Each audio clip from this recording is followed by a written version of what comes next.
थांबा, स्वामींचा तुमच्यासाठी एक संदेश आहे.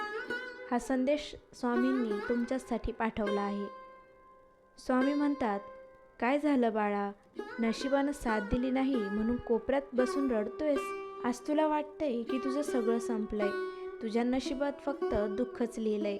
पण बाळा, ज्या नशिबाची तू तक्रार करतोयस ना, ते नशीब लिहिणारा मीच आहे. कधी विचार केलायस, ज्या गोष्टी तुला मिळाल्या नाहीत त्या का मिळाल्या नाहीत? कारण मला तुला त्यापेक्षाही काहीतरी मोठं आणि श्रेष्ठ द्यायचं आहे. छोट्याशा तलावासाठी रडतोयस, पण मी तुझ्यासाठी अथांग समुद्र राखून ठेवलाय. तू म्हणतोस, स्वामी मी इतकी प्रार्थना करतो तरी माझं संकट का जात नाही?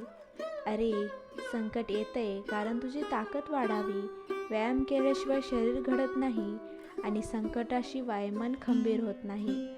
तुझ्या आयुष्यातील सगळी वादळं तुला उडवून लावण्यासाठी नाहीत, तर तुझ्या वाटेत आलेला कचरा साफ करण्यासाठी आली आहेत.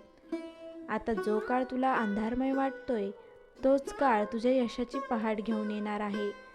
बाळा, तू फक्त श्रद्धा आणि सबुरी ठेव. तुझं काम प्रामाणिकपणे कर, बाकी मी पाहून घेईन. तू पडला तरी हरकत नाही, पण पुन्हा न उठणं हा तुझा पराभव असेल. उठ, पुन्हा प्रयत्न कर, कारण तुझा स्वामी अजून हारला नाहीये. तर तू कसा हार मानू शकतोस? भिवू नकोस, मी तुझ्या पाठीशी आहे. श्री स्वामी समर्थ.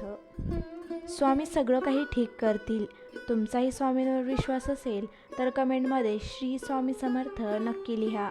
अशा स्वामी विचार व स्वामी अनुभवांसाठी आपल्या चॅनलला नक्की सबस्क्राईब करा व आपल्या परिवारामध्ये सहभागी व्हा.